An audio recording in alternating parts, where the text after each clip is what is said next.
خود کو اسلام مسلمان ہونا اسلام، اس کے جو ہے وہ معنی کیا ہے کہ خود کو کسی کے سپرد کر دینا، اپنے آپ کو کسی کے حوالے کر دینا۔ تو جب اللہ تبارک و تعالیٰ نے یہ فرمایا تو ابراہیم علیہ السلام نے جواباً کیا فرمایا کہ اسلمت لرب العالمین، میں نے اپنے آپ کو کیا کر دیا ہے، رب العالمین کے تابع کر دیا ہے، میں نے خود کو اس کے سپرد کر دیا ہے، یعنی میں نے آپ کی اطاعت اختیار کر لی۔ مگر حضرت ابراہیم علیہ السلام نے اس طرز خطاب کو چھوڑ کر یوں عرض کیا کہ اسلمت لرب العالمین، یعنی آپ نے یہ نہیں فرمایا اسلمت لک، میں نے تیری فرما برداری تیری اطاعت کر لی، بلکہ آپ نے فرمایا اسلمت لرب العالمین، میں پروردگار عالم کی اطاعت اختیار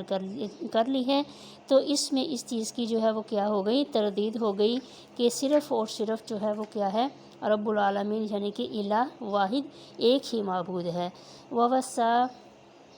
اور وصیت کی، بہا، اسی کی، ابراہیم علیہ السلام نے بنی ہی اپنے بیٹوں کو، و یعقوب، اور یعقوب علیہ السلام نے، یا بنی، یا اے میرے بیٹو، ان اللہ اصطفیٰ لکم، بے شک اللہ نے چن لیا ہے، لکم الدین، تمہارے لیے دین کو، فلا تموتن، پس ہرگز تمہیں موت نہ آئے، پس نہ تم مرنا، الا مگر، وانتم مسلمون، مگر اس حال میں کہ تم مسلمان ہو۔ یعنی کہ اسی چیز کا ذکر آ رہا ہے کہ حضرت ابراہیم علیہ السلام نے اور حضرت یعقوب علیہ السلام نے اپنے بیٹوں کو اسی چیز کی وصیت کی تھی کہ جب بھی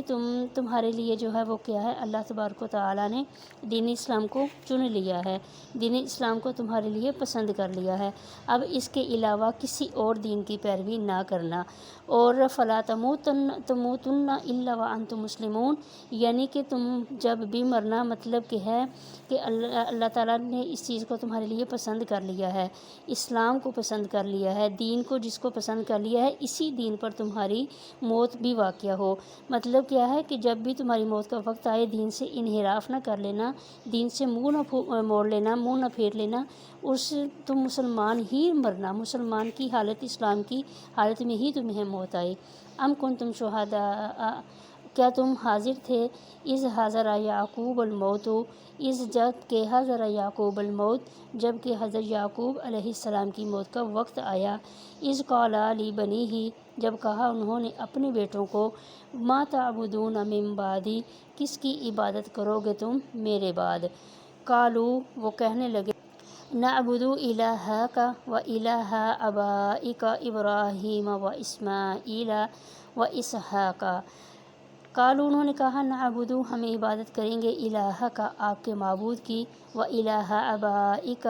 اور آپ کے آبا و اجداد، آپ کے باپ دادا کے معبود کی۔ کون آبا و اجداد؟ ابراہیم، ابراہیم علیہ السلام، و اسماعیل و اسحاق، ابراہیم علیہ السلام، اسماعیل علیہ السلام اور اسحاق علیہ السلام، الہ واحد، اسحاق علیہ السلام کے معبود کی، الہ واحد جو کہ ایک ہی معبود ہے، وَنَحْنُ لَهُ مُسْلِمُونَ، اور ہم سب اسی کے فرما بردار ہیں۔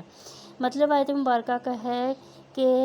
جس طرح عام انسان اپنی موت کے وقت یہ چاہتا ہے کہ جو بڑی سے بڑی دولت ان کے پاس موجود ہے وہ اولاد کو دے دی جائے، تو یہاں بھی اسی چیز کا ذکر ہے کہ جب حضرت یعقوب علیہ السلام کی موت کا وقت قریب آیا، انہوں نے اپنے بیٹوں کو بلایا، جو کہ 12 بیٹے ان کے تھے،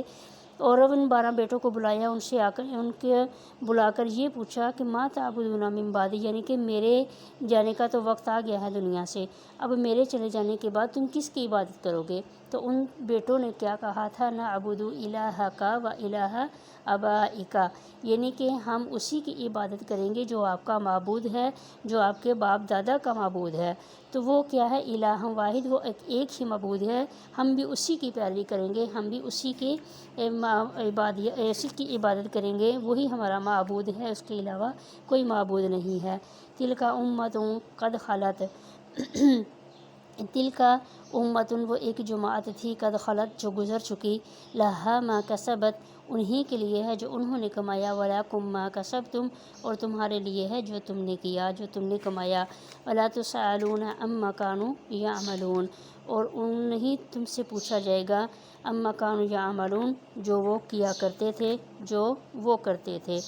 تو اس سے ایسی مبارکہ سے یہ معلوم ہوا کہ باپ دادا کے نیک اعمال اولاد کے لیے کافی نہیں ہوتے جب تک کہ وہ خود اپنے اعمال کو درست نہ کر لے۔ اسی طرح باپ دادا کے برے اعمال کا عذاب بھی اولاد پر نہیں پڑتا جب تک کہ یہ اعمال صالحہ کے پابند ہو جائیں۔ تو اسی چیز سے یہاں پر یہود کے عقیدے کی بھی تردید ہو گئی کہ ہم جو چاہیں عمل کرتے رہیں، ہماری مغفرت تو ہمارے آباء و اجداد کے اعمال سے ہو جائے گی، ان کا یہ عقیدہ تھا۔ تو جس طرح وہ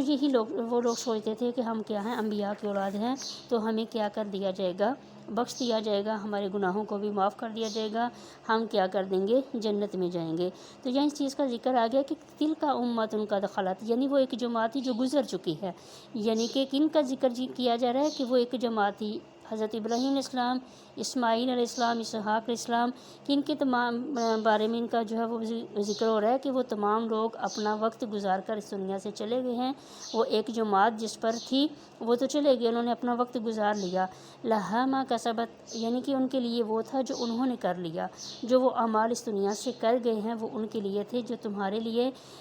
وہی ہوگا ما کسبتم، جو تم کر رہے ہو اعمال یا جو تم کرو گے۔ تو تم سے نہ تو ان کے اعمال کے بارے میں سوال ہوگا، نہ ان سے تمہارے اعمال کے بارے میں سوال ہوگا۔ ہر انسان کو اپنے اپنے اعمال کا خود ہی جواب دینا ہوگا، ہر انسان کو اپنے اپنے عمل کے بدلے میں جو اس نے کیا ہوگا اس کو وہاں پر جزا یا سزا کی صورت میں خود ہی اپنے عمل کا وہ بدلہ پانا ہوگا۔